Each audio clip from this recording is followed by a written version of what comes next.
Hi friends, இன்றைக்கி நம்ம பார்க்க போகிறது எல்லாருக்கும் பிடிச்ச டேஸ்டியான மட்டன் பிரியாணி. வாங்க இந்த எப்படி செய்கிறதுன்னு பார்க்கலாம். 1.5 kg அரிசியும் 1.5 kg மட்டனும் சேர்த்து இந்த பிரியாணி ரெடி பண்ண போகிறோம். ஃபஸ்ட்டு பாத்திரம் அடுப்பில் வச்சுட்டு 250 ml ஆயில் ஊற்றிக்கோங்க. ஆயில் சூடான பின்னாடி 4 துண்டு பட்டை, 4 ஏலக்காய், ஒரு 5 கிராம்பு இதெல்லாம் சேர்த்துட்டு நல்லா பொரிய விடணும். பொரிஞ்ச பின்னாடி வெங்காயம் நல்லா நீல வாக்கில் ஸ்லைஸ் பண்ணி வச்சுக்கோங்க. அதை நல்லா தின்னாக ஸ்லைஸ் பண்ணிவிட்டு அதை ஆயிலில் சேர்த்துக்கோங்க. எல்லா வெங்காயத்தையும் சேர்த்த பின்னாடி நல்லா வதக்கி விடணும். 3/4 கிலோ அளவு வெங்காயம் இது கரெக்டாக இருக்கும். 3/4 கிலோ அளவில் நான் சேர்த்துருக்கேன். வெங்காயம் எவ்வளோ சேர்க்குறோமோ அவ்வளோக்கு அவ்வளோ பிரியாணி டேஸ்ட்டாக இருக்கும். வெங்காயம் நல்லா எண்ணெயில் கோல்டன் கலரில் ஃப்ரை ஆகிற வரையும் நல்லா வதக்கி விடணும். வெங்காயம் நல்லா கோல்டன் கலரில் ஃப்ரை ஆனால் மட்டும்தான் பிரியாணி நல்லா டேஸ்ட்டாக வரும். அதனால நல்லா வெங்காயத்தை நல்லா வதக்குங்க. வெங்காயம் கொஞ்சம் வதங்குறதுக்கு டைம் எடுக்கும். அதனால் பொறுமையாக பண்ணுங்கள். 10லேருந்து 12 பேர் சாப்பிட்ற மாதிரி பிரியாணி ரெடி பண்ணியிருக்கேன். இதுதான் ஃபஸ்ட் டைம் நிறைய பேருக்கு செய்கிறது. அதனால ரொம்ப சந்தோஷமாகவும் ஒரு ஆர்வமாகவும் இந்த பிரியாணியை நான் ரெடி பண்ணேன். இந்த சந்தோஷத்தை உங்கள் கூட பகிர்ந்துக்கிறதுக்காக தான் இந்த வீடியோ. இப்போ வெங்காயம் நல்லா கொஞ்சம் கலர் மாறிடுச்சு, கோல்டன் கலர் வர ஆரம்பிச்சிருச்சு. இப்போ நெக்ஸ்ட்டு நல்ல கலர் கொஞ்சம் சேஞ்ச் ஆன பின்னாடி இஞ்சி பூண்டு பேஸ்ட் போட்டுக்கலாம். இஞ்சி பூண்டு பேஸ்ட் இஞ்சியும் பூண்டும் சம அளவில் எடுத்து அரைச்சிக்கோங்க. நாங்கள் அப்படித்தான் ரெடி பண்ணுவோம். அதில் ஒரு 300 கிராம் இருக்கிற மாதிரி ரெண்டும் சேர்ந்து 300 கிராம் இருக்கிற அளவில் அரைச்சி சேர்த்துருக்கேன் நான். இப்போ இஞ்சி பூண்டு சேர்த்துட்டு நல்லா வதக்கிக்கணும். காரம் அதிகமாக சாப்பிட்றவங்க இஞ்சி பூண்டு சம அளவு எடுத்து அரைச்சி சேர்த்துக்கோங்க.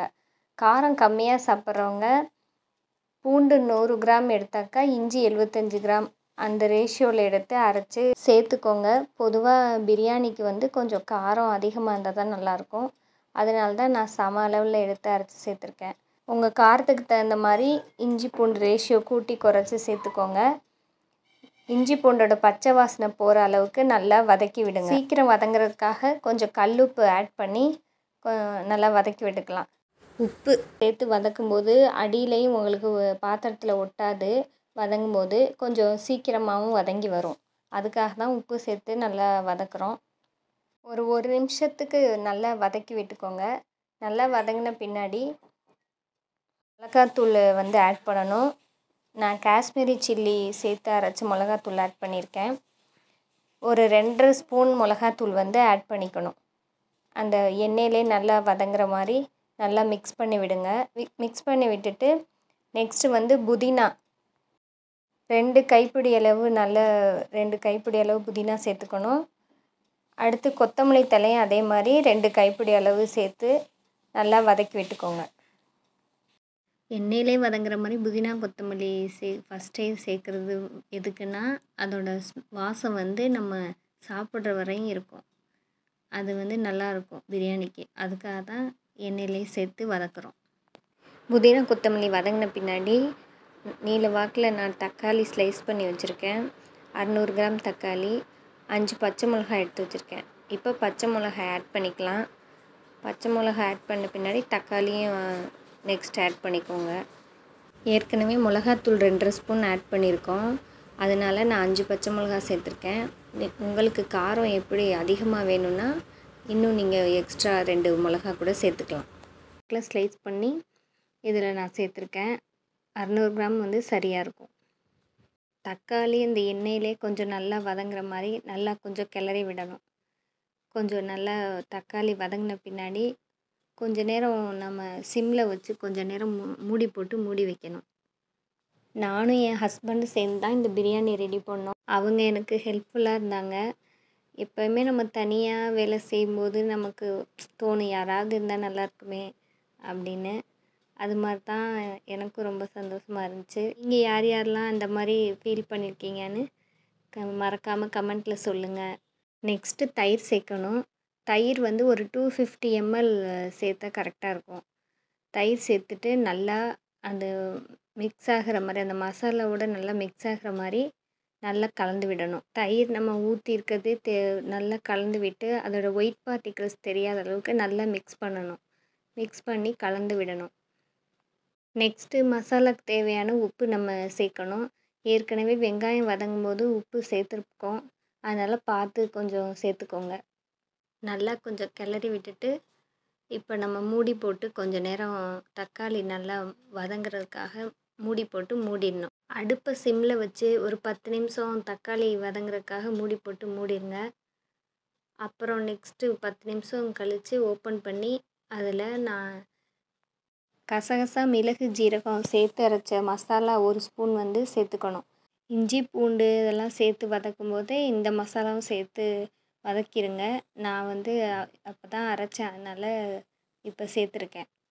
நல்லா வதக்கின பின்னாடி பாருங்கள், தக்காளி நல்லா வதங்கி நமக்கு மசாலா நல்லா கிடச்சிருக்கு. இப்போ வந்து இதோட பட்டையில் ஒரு 1/4 டீஸ்பூன் வந்து சேர்த்துருக்கேன். இது சேர்த்துனாலும் சேர்த்துக்கலாம், இல்லைன்னா பட்டை நம்ம போட்டிருக்கனால அதுவே நமக்கு நல்லா கலர் கொடுக்கும். இருந்தாலும் கொஞ்சோண்டு நான் சேர்த்துருக்கேன். உங்களுக்கு வேணாட்டி இதை நீங்கள் ஸ்கிப் பண்ணிக்கலாம். பெரிய சைஸ் லெமனாக 1 வந்து புழிஞ்சு இதோட சேர்த்துக்கணும். இல்லை மீடியம் சைஸ் லெமனாக இருந்தால் 2 லெமன் கூட சேர்க்கலாம்.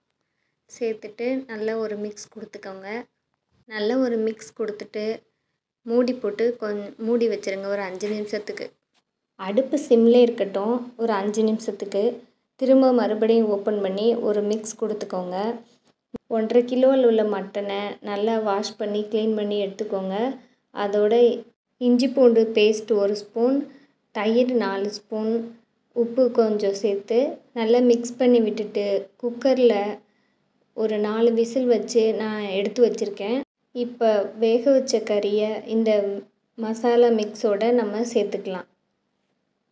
நான் வந்து குக்கரில் பாயில் பண்ணி கறியை எடுத்து வச்சுருக்கேன். நீங்கள் வேணும்னா இந்த ஸ்டேஜில் மசாலா மிக்ஸ் பண்ணி இந்த ஸ்டேஜ் இருக்கு இல்லையா, இதில் கறி அப்படியே போட்டு ஃப்ரெஷ்ஷாக போட்டு பாயில் பண்ணி எடுத்துக்கலாம்.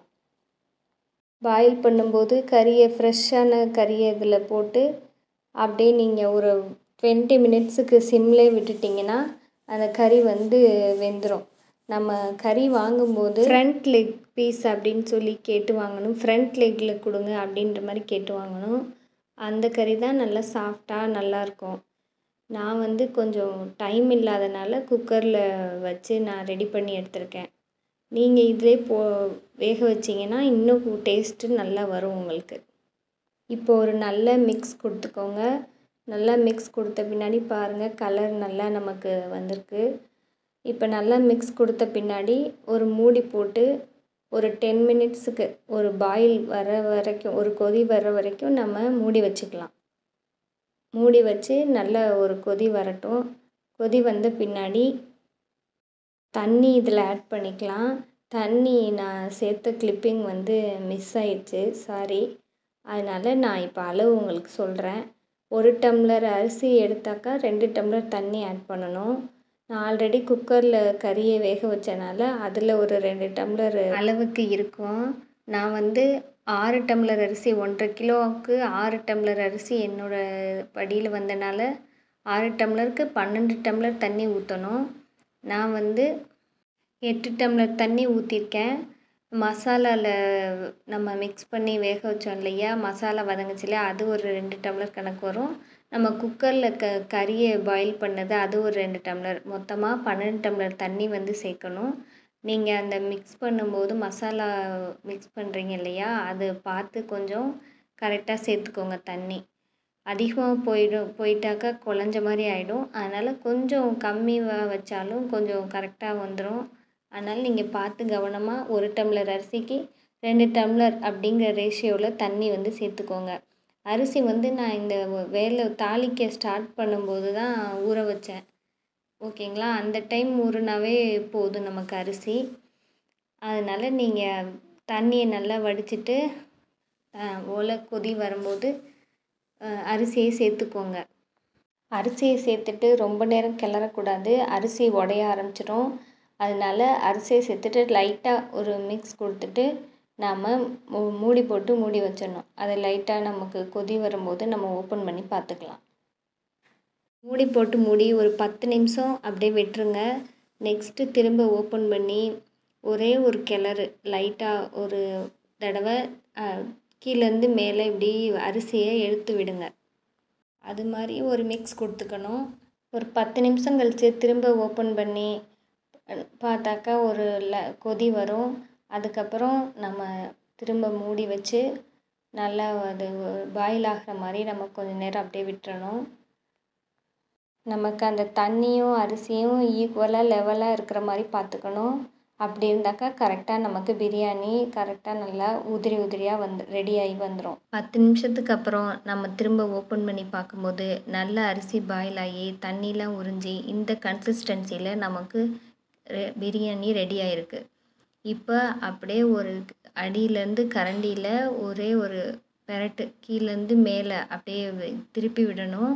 பொறுமையாக செய்யணும், இல்லைன்னா அரிசியெல்லாம் கொஞ்சம் உடஞ்சிரும். தண்ணி இன்னும் நமக்கு இருக்குது அதனால் ஒரே ஒரு பெரட்டி விட்டுட்டு திரும்ப மூடி வச்சு நல்லா இன்னும் கொஞ்சம் தம் ஆகிற மாதிரி நம்ம மூடி வச்சு பாயில் பண்ணணும்.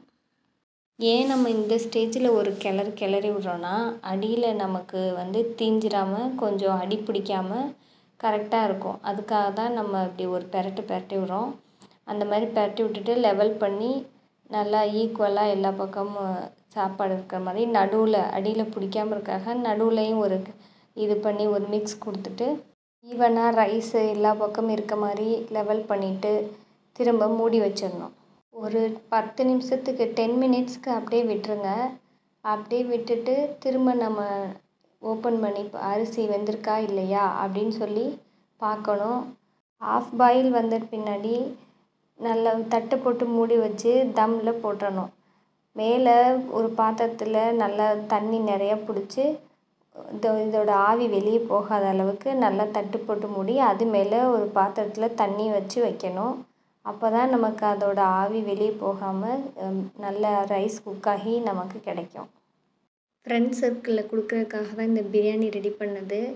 என் பசங்களோட கூட படிக்கிற ஃப்ரெண்ட்ஸ் வீட்டுக்கு தான் இந்த பிரியாணி ரெடி பண்ணோம். நாம் செய்கிற ஒவ்வொரு சாப்பாடும் நல்லா வரணும் அப்படின்னு நம்ம மனசில் நினச்சிக்கிட்டு தான் நம்ம அந்த வேலையை செய்வோம். அதே மாதிரி தான் நான் அன்றைக்கி நல்லபடியாக இந்த பிரியாணி வரணும், நான் ஃபஸ்ட் டைம் செய்கிறேன், நல்லா வரணும், எல்லோரும் நல்லா இருக்குன்னு சொல்லணும்னு ஒரு பக்கம் பயம், ஒரு பக்கம் ஒரு சந்தோஷமாக ஆர்வத்தோடு நான் செஞ்சேன். நான் நினச்ச மாதிரியே இறைவனோட கிருபையால் நல்லபடியாக அன்றைக்கி பிரியாணி வந்துருந்துச்சு. ரொம்ப சந்தோஷமாக இருந்துச்சு. இறைவனுக்கு தான் நன்றி சொல்லணும். ரொம்பவே சந்தோஷமாக இருந்துச்சு. ஃபஸ்ட் டைம் நம்ம செஞ்சு இந்த நல்லபடியாக நிறைய செஞ்சதில்லை, இதுதான் ஃபஸ்ட் டைம். அது எனக்கு ரொம்ப சந்தோஷமாக இருந்துச்சு. இதே மாதிரி நீங்கள் எத்தனை பேர் இந்த மாதிரி பண்ணி கொடுத்துருக்கீங்கன்னு கமெண்ட்டில் சொல்லுங்கள். ரைஸ் நல்லா வெந்த பின்னாடி ஒரே ஒரு மிக்ஸ் கொடுத்துக்கணும். நல்லா கீழேருந்து மேலே இப்படி லைட்டாக பெரட்டி விடணும். ரொம்ப போட்டு கிண்டிடக்கூடாது. அப்புறம் ரைஸ் முழுசாக இல்லாமல் ஒன்று அப்படியே 2 உடஞ்சி போயிடும். அதனால் பொறுமையாக கொஞ்சம் நல்லா ஒரு மிக்ஸ் கொடுத்துக்கலாம்.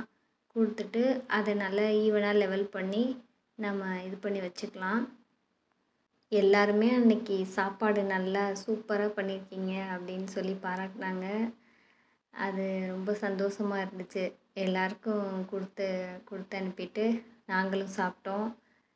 பசங்களுக்கும் ஹாப்பி, எனக்கும் ரொம்ப ரொம்ப ஹாப்பி. நீங்களும் இதே மாதிரி ட்ரை பண்ணி பாருங்கள். கண்டிப்பாக நம்ம நல்லா வரும்னு நினச்சி செஞ்சோம்னா கண்டிப்பாக நல்லபடியாக வரும். நம்ம ஒரு இன்வால்வ்மெண்ட்டோடு செய்கிறனால கண்டிப்பாக நம்ம செய்கிறது எல்லாமே நமக்கு சக்ஸஸ் ஆகும். அதனால் நீங்களும் இதே மாதிரி ட்ரை பண்ணி பாருங்கள். ரைஸ் பாருங்கள் நல்லா வெந்துச்சு. ஃப்ரெண்ட்ஸ் ஒருத்தவங்க வீட்டுக்கு வந்தாங்க. அவங்கக்கிட்ட வெந்துச்சா டேஸ்டிங் பார்த்து சொல்லுங்கள் அப்படின்னு சொல்லி கொடுத்தேன். அவங்களும் பார்த்துட்டு சூப்பராக இருக்குது, கரெக்டாக இருக்குது எல்லாம் அப்படின்ற மாதிரி சொன்னாங்க. இதே மாதிரி நீங்களும் எத்தனை பேர் ட்ரை பண்ணியிருக்கீங்கன்னு சொல்லுங்கள். கண்டிப்பாக மறக்காமல் என்னோடய வீடியோ பிடிச்சிருந்தா சப்ஸ்கிரைப் பண்ணி சப்போர்ட் பண்ணுங்கள் ஃப்ரெண்ட்ஸ். இப்போ ரைஸு நல்லா வெந்துடுச்சு. அதுக்கப்புறம் மூடி வச்சு கொஞ்ச நேரம் அப்படியே தம்லேயே இருக்கிற மாதிரி அடுப்பை ஆஃப் பண்ணிவிட்டு நம்ம மூடி வச்சு மேலே தண்ணி வச்சிடலாம். அப்படியே ஒரு 10 மினிட்ஸுக்கு இருக்கட்டும். அதுக்கப்புறம் நம்ம ஓப்பன் பண்ணி நம்ம சர்வ் பண்ணிக்கலாம். நாம் எவ்வளோ வேலைகள் நம்ம தினம் செய்வோம். ஆனால் நமக்கு மனசுக்கு பிடிச்ச மாதிரி ஒரு வேலை நம்ம செய்யும்போது அதை எல்லோரும் பாராட்டும்போது அதில் கிடைக்கிற சந்தோஷமும் மன நிம்மதியும் வேறு எதுலேயுமே இருக்காது. அது ஒரு தனி சந்தோஷம்தான் நமக்கு. அதனால் நீங்களும் உங்களுக்கு மனசுக்கு பிடிச்சத கண்டிப்பாக செய்யுங்க. முயற்சி பண்ணி நம்ம செய்யும்போது எந்த விஷயமும் வீணாகாது. கண்டிப்பாக நமக்கு முயற்சி செஞ்சால் அது கண்டிப்பாக நமக்கு ஒரு தடவை தப்பாக போனாலும் நெக்ஸ்ட் டைம் நம்ம பண்ணும்போது கண்டிப்பாக அந்த மிஸ்டேக் நமக்கு வராது. அதனால் நீங்களும் ட்ரை பண்ணுங்கள். ட்ரை பண்ணுறத விட்டுறாதீங்க. ஓகே. அன்றைக்கி பிரியாணியோட நான் ஆனியன் ரைத்தாவும் பண்ணியிருந்தேன். அதோட அன்றைக்கி நான் பிரியாணியோட சைட் டிஷ்ஷாக ஆனியன் ரைத்தா சம்பா கோதுமை கீரும் பண்ணியிருந்தேன். அந்த ரெசிப்பியும் இதில் ஆட் பண்ணியிருந்தேன். வீடியோ இன்னும் லென்த்தாக போயிடும். அதனால தான் இதில் ஆட் பண்ணலை. உங்களுக்கு அந்த ரெசிபி வேணும்னா சொல்லுங்கள், நான் கண்டிப்பாக அப்லோட் பண்ணுறேன். எல்லாருக்கும் சாப்பாடு கொடுத்து அனுப்பிட்டு நாங்களும் சாப்பிட்டோம். சாப்பாடு நல்லா வந்துருந்துச்சு. ரொம்பவே சந்தோஷமாக இருந்துச்சு. நீங்களும் இது மாதிரி ட்ரை பண்ணி பாருங்கள். இது மாதிரி ட்ரை பண்ணி யார் யாரெல்லாம் பண்ணியிருக்கீங்க, சக்ஸஸ்ஃபுல்லாக வந்திருக்குன்னு கமெண்ட்டில் கண்டிப்பாக சொல்லுங்கள்.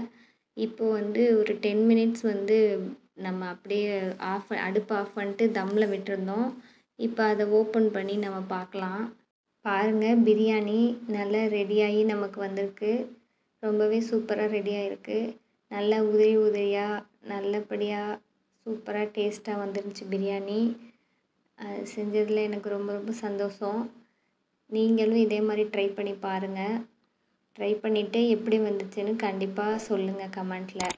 நாங்கள் இப்போ இதை சர்வ் பண்ணி சாப்பிட போகிறோம். நீங்களும் இதே மாதிரி செஞ்சு சாப்பிட்டு என்ஜாய் பண்ணுங்கள். தேங்க்ஸ் ஃபார் வாட்சிங். நெக்ஸ்ட் வீடியோவில் பார்க்கலாம். நாங்கள் கேக் எல்லா வெரைட்டியான கேக்ஸும் ப்ரௌனீஸ் குக்கீஸ் எல்லாமே பண்ணி கொடுக்குறோம். உங்களுக்கு யாருக்காவது வேணும்னா எங்களை காண்டாக்ட் பண்ணுங்கள். ஹோம்மேடாக பண்ணித்தரோம். கண்டிப்பாக உங்களுக்கு யாருக்காவது வேணும்னா எங்களை காண்டாக்ட் பண்ணுங்கள். தேங்க்ஸ் ஃபார் வாட்சிங். எங்களோட பிரியாணி, ரைத்தா, கீர் எல்லாம் எப்படி இருக்குன்னு கமெண்ட்டில் சொல்லுங்கள். தேங்க்ஸ் ஃபார் வாட்சிங். தேங்க்யூ.